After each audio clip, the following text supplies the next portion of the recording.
Welcome back, One Direction fans. This week I'm checking out the Siro concert documentary. The Siro, man, what an iconic place. I never really thought of it as a music venue, you know. I mean, I know there's lots of music venues that sort of double as, well, football stadiums that double as music venues, but I was a big sort of fan of football when I was a kid, growing up in the 90s. So yeah, I'm familiar with it's an iconic looking place, isn't it?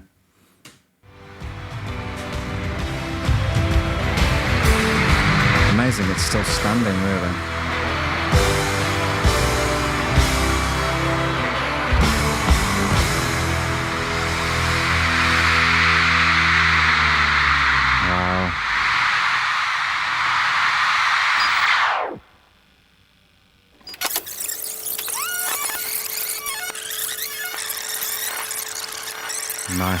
Nice.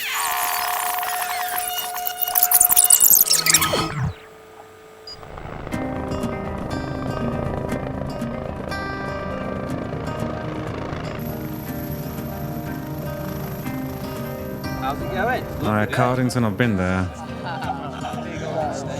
We're looking at the stage for the first time, trying to take it in. It's big, isn't it? Boys, that is literally ridiculous. Can we get on there and have a walk around? It's huge. There's going to be a lot of falling over this tour, I think. A lot more painful this tour. I think it's. So where do we start? We all come out of there, and then what? Just run down. Hold there for the first verse, pre-chorus, then you separate. These are all of your container. I love seeing stuff like this, man. The behind the scenes and that, you know. Like locations on tour. We'll have Love it. What's this made of? This is plastic. You know? Looks like metal. This set is designed for you. You know. It's pretty sick. There's a lot of steps. There's a lot of ramps, but that's because I want you to become engaged with the space. Gonna burn a lot of calories, aren't running they? down here. Like if we walk down here, so if we do little things, then the whole idea is that you could sit here, and it means that you're not just standing around. Obviously the stage is twice the size, so for them to cover it, have the energy that's needed, have the camera awareness, because for it able to register with... Man, like never even thought about this. So is this the rig that's just for the tour, or was it just for these shows? Man, I never really... I suppose because of the artists that I'm fans of mostly, you know, they don't play to the camera, or even if their shows are being recorded, you know, like One Night in Paris, One Night in Berlin, Depeche Mode sort of spring to mind. The Oasis shows that have been recorded and released. Even seeing bands like The Verve at Glastonbury, watching the TV footage from that and stuff, it's a different kettle of fish, isn't it? Having to do all of that, do the usual show, you know, add in the choreography or whatever, but then do it to camera as well. It's very interesting. The whole audience, they've got to play a little bit into cameras. No, just a little bit. I feel like we're in a good place. Yeah, I think, but it's that thing with them. You never really know, and then at the very last minute, they always pull together. Yeah. Every single time, and I think we're used to that, but we still get stressed midway through. Of course, man. It's people's jobs, The question isn't is, it, can man? we watch the World Cup on these screens? It's a good question.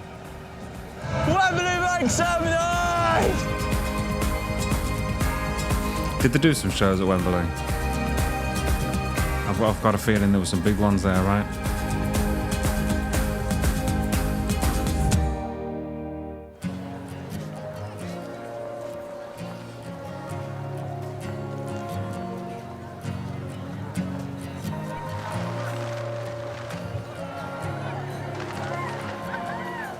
We looked at loads of different venues actually to where we could film it. We considered America, we looked all across Europe at all their dates. The reaction they've always got in Italy from their fans is incredible. They're very vocal, they're very beautiful, and it sort of just feels like the right place. This stadium that we're in is really steep, kind of gladiatorial space. They put the stage sideways rather than lengthways, so it brings all the audience much closer to the stage in a sense. Oh, wow. The thrust, the end of the thrust and the B Yeah, stage yeah, is almost yeah. kind of touching the seats here. So it just feels like they're really close to the fans, and Italian That's fans. a different way of doing it. Cool.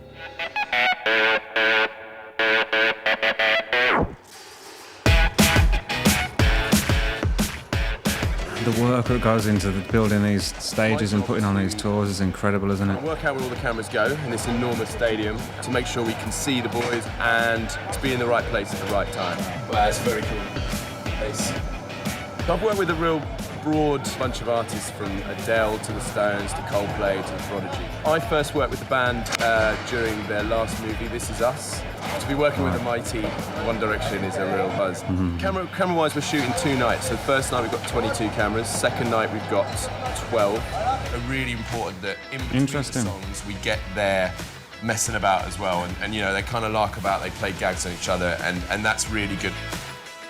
My job is to get. I wonder why many there's only cameras in 12 many places to on the create second the best night. concert film, so the boys look great without having too much impact on the audience.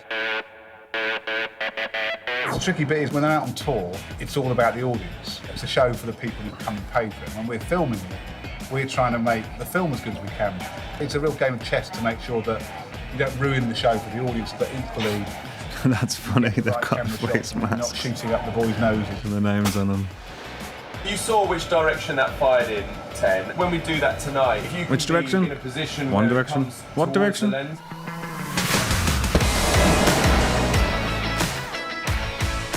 The left and right video screens, guys, are all the large-scale pyro, okay? It varies from 65 feet to 275 feet high. When we're going to Kiss You, on all the choruses, we have a lot of red confetti that's going off again. That's the first act. That's everything we did today, right? That's act 1. Think about scale, impact, daylight conditions. It'll be like this, and I think we're good to go.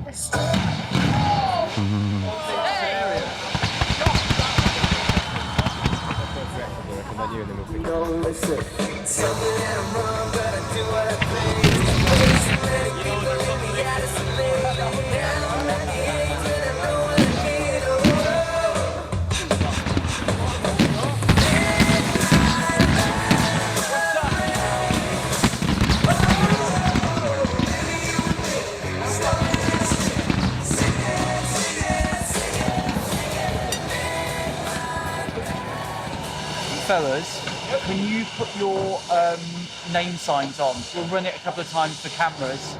Right, so these guys have come to stand in for us today. Look at them all jumping about and moving. We just have to do as they do. Doing the air guitar there. Hang on. So what's going? So these are they're not just like random stand-ins. These are what, dancers. These are the people that have learnt the choreography for it to be approved before the boys come in and learn it. Is that what's happening? It's really cool to see the behind the scenes of this, though, isn't it? Can you put your Like how they put it all together. name signs on? We'll run it a couple of times for cameras. Right, so these guys have come to stand in for us today. So we basically watch where they go, and then we just have to do as they do. Doing the air guitar there. Look how deep that is there. Give us seats, give us standings. We changed. Good quality screens, actually. And you've done some serious facial hair. The placement, that's where we'd like you to be, to sort of work with the cameras and the look of it, but obviously it'll evolve into what it always does, which is... A mess. Yeah, town, mate. Any pointers, bits you don't like? I'd rather not have 2 sitting down at the start of Little Black Dress. Okay. If that's okay. I just think it's too bouncy. Yeah. By the end of this week, everyone will be a bit nervous. I don't think the show's going to get ready, but like, the only people who aren't nervous are us. You don't ever really take it. That's into it, interesting. You kind of roll with it. I think I've spoken recently about, you know, confidence versus arrogance and nerves versus excitement, and it's cool hearing Liam say that, I guess, you know, that the only people that aren't nervous are them. But I mean, hey, they're practiced and seasoned at it now, aren't they, you know? So, yeah, they're going to have to learn whatever they've got to learn, or maybe they've learned it already at this point. But confidence comes from preparation and repetition, doesn't it, you know? knowing that you know that it's going to take care of itself. That, you know, I don't want to say autopilot because it's not like you're phoning it in. But I get what he means, man. You know. I think if you come and saw a stage that was for your tour and you were here, you'd be like, whoa. But like we kind of just like take it in our stride a little bit, not in an arrogant way, but it's okay. Well, this kind of stride. That exact kind of stride actually. No. He's off. I think a lot of musicians, they're very precise. They know exactly what they're going to do and what marks they're going to hit on stage and how they're going to sing it. For One Direction, it's nothing like that at all. It's actually unbelievably hard to control. It's often a bit of a mess. When they're in rehearsals, they're all over the place and they're mucking around and you can't control them. That adds to the energy of it, doesn't it? But perhaps to the popularity and the appeal. Yeah, that's the charm. Because you never really know what they're about to do because they're always about having fun.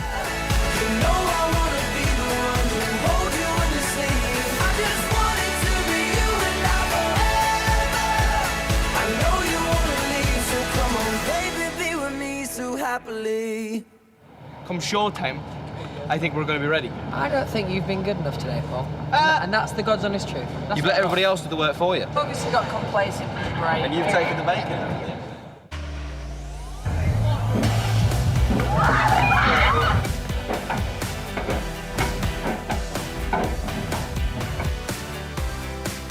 We need in-ears so that we can hear each other and ourselves on stage. Basically what they are is like earphones to just hear the track. Can't talk and can't hear. I call them speckles. Speckle, right, that's interesting. Because you could, yeah, to make sure they're fit. Did you lose it? Speckle joggers. You look like a potential young tug, I think they're called in the hood. Nice. That's exactly what I was going for. I mean, maybe slightly higher hat. With the fringe down, that, yeah, you're Wow, looking a bit more bad now. I am bad. He flies up, generally wide open. Think of a word and try and say it to me and I'll try and guess what the word is. Don't be rude. Oh. Tomato soup. Tomato juice. Yeah. Oh, good. Oh, nice. Very good.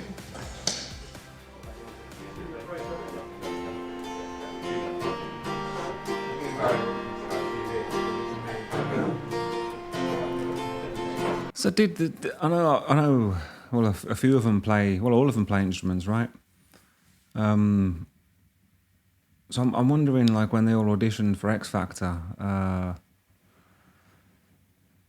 could they play instruments? Who could play instruments, and who's learned sort of since, you know, on the road and all that?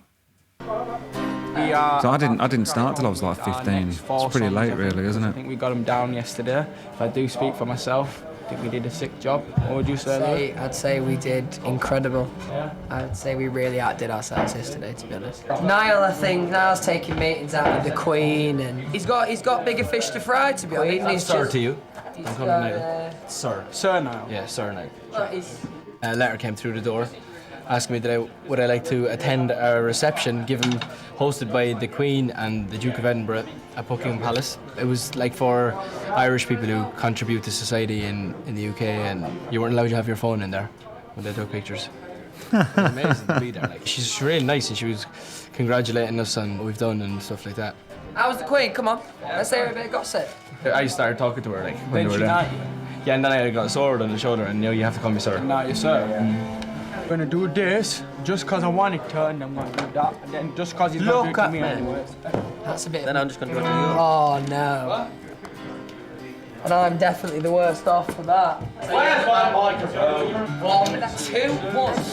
1, 1, 2, 3, 4. You can't see me, man. You can't see me. Pull up in the club in the back, you can't see me. So try and really do all your ad libs, even if you get them wrong, but just do them, get used to them. Bad libs from future. Yeah, okay, so do all your bad libs. I thought, like, ad libs. What does she mean there? Because I thought ad libs is, you know, you make it up on the spot, right? So what does ad lib mean? It's a Latin phrase, I guess. I always assumed it was, you know, the little bits that you improvise. But I suppose is it really an ad lib if it's like rehearsed improvising, planned improvising? Sorry, John. Okay, let's go. You ready? I can't really remember the words. Can't read or write. Crazy.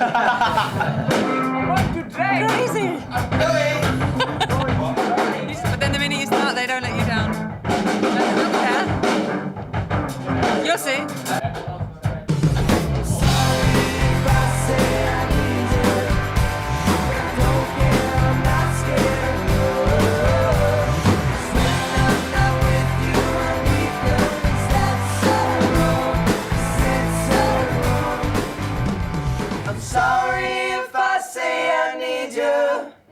But I don't care, I'm not scared of love. 'Cause when I'm not with you, I'm weaker. Is that so wrong? Is that so wrong?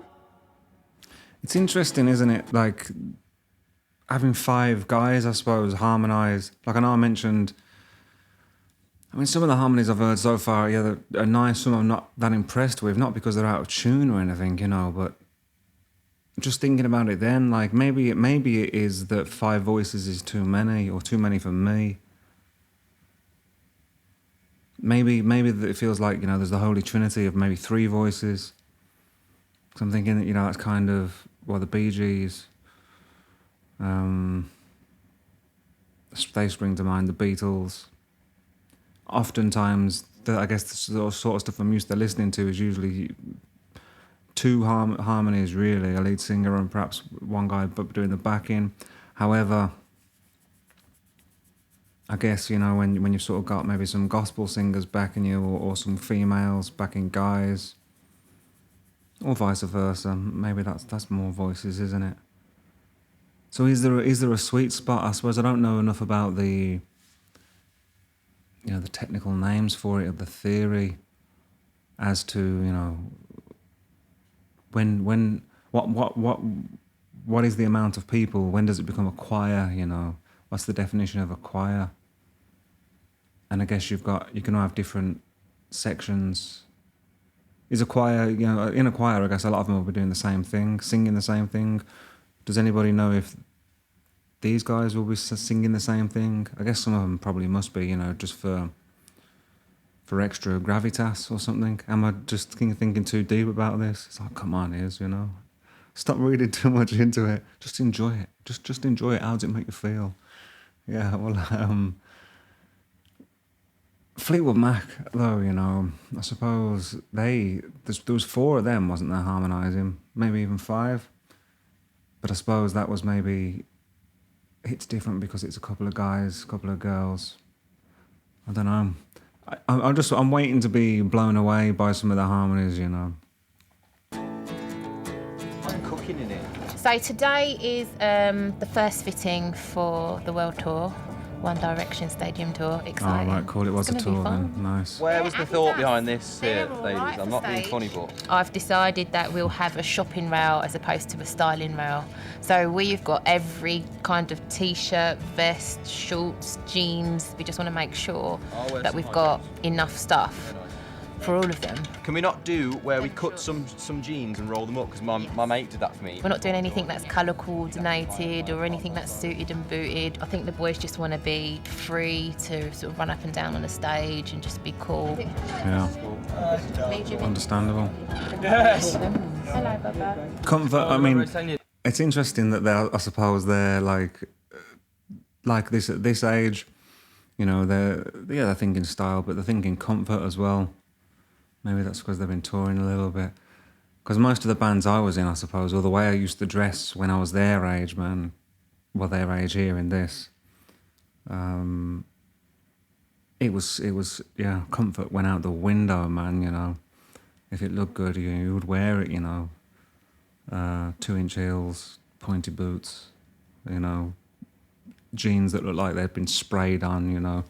Jackets that were a bit too small, so I used to get like bruises in my armpits and stuff. Yeah, ridiculous, man. But now, yeah, I'm all about comfort now. The cut-off shirts. Niall is the king of going through his phases. You know, one minute he'll be like, only want to wear Supras. That's it. Don't get me anything else but Supras. And then we might, say for instance, get a Nike for I've sort of somebody gone else and he'll full circle, man. I am dressing Nice. Give me this one, medium blood, innit? Right down medium. like I kind of did when I was 15, 16, I guess. Is it?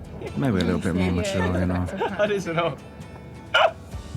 Zane has shopped today, like he, as you can see, he's literally in the kitchen sink with him. So that's what he does.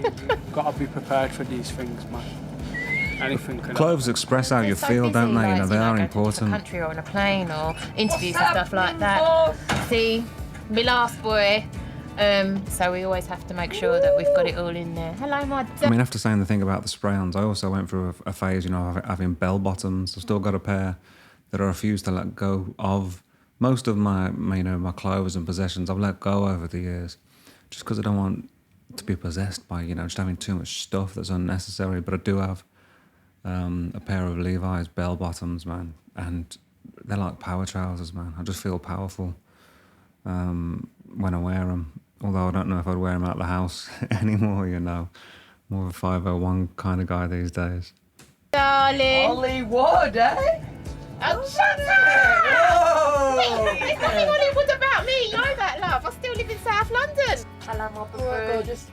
Right, so I'm gonna go. I mean, these straight away. Oh, shout out those to are me. definitely you. Been a lot of places. I wouldn't mind a pair of like stonewashed jeans. I haven't had a pair of those ever, I don't Seen a think. lot of faces, never knowing where I was, but on the horizon. Oh, well, I know the sun will be rising back home. Living out of places, rocking up and taking off. Need a lot of changes, not forgetting who I was on the horizon. Oh, I know the horizon. This is really interesting for me as like a first-time viewer, you know, because I imagine the majority of people watching this documentary, it's because they're fans, isn't it? But I like this, that I'm just hearing little hints of songs, you know. I'm not hearing the full sort of backing track. I mean, I can hear it, but it's not like, you know, probably mixed in my ears or nothing. I'm just hearing it, I guess, through, you know, the mics of the documentary crew, you know, and just hearing bits and pieces of the melody and that. So it's easing me in nicely, man. And it's got my interest, you know. Don't forget where you belong. Oh, don't forget where you belong.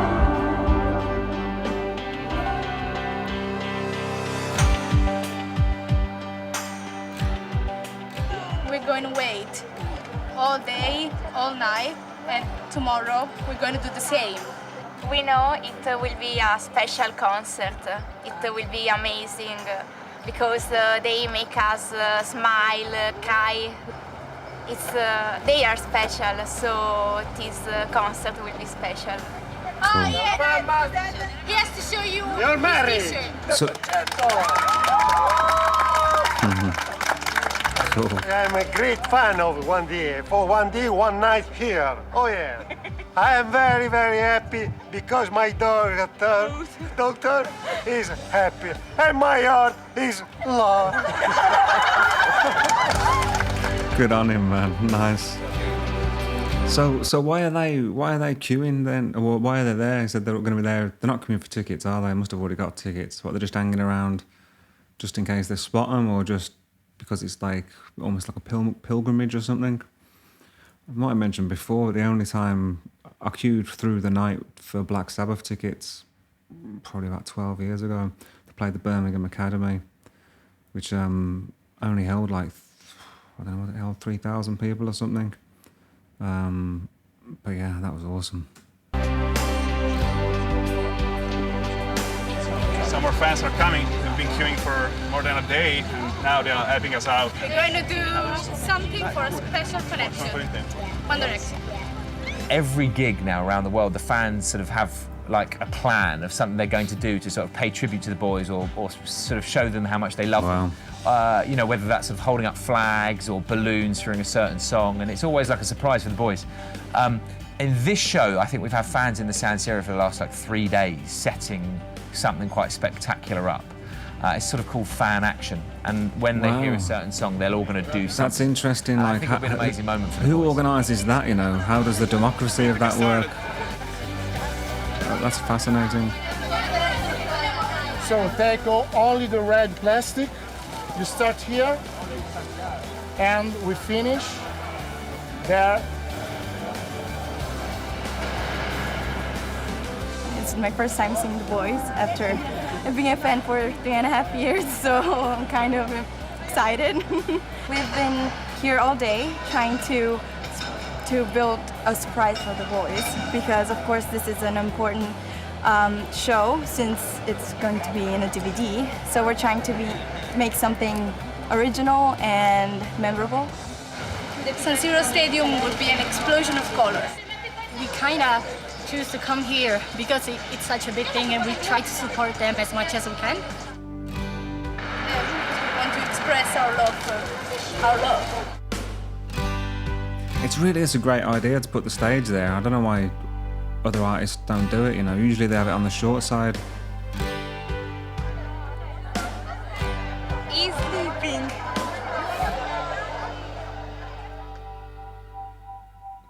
Yeah, what a cool dad, man. What a dude.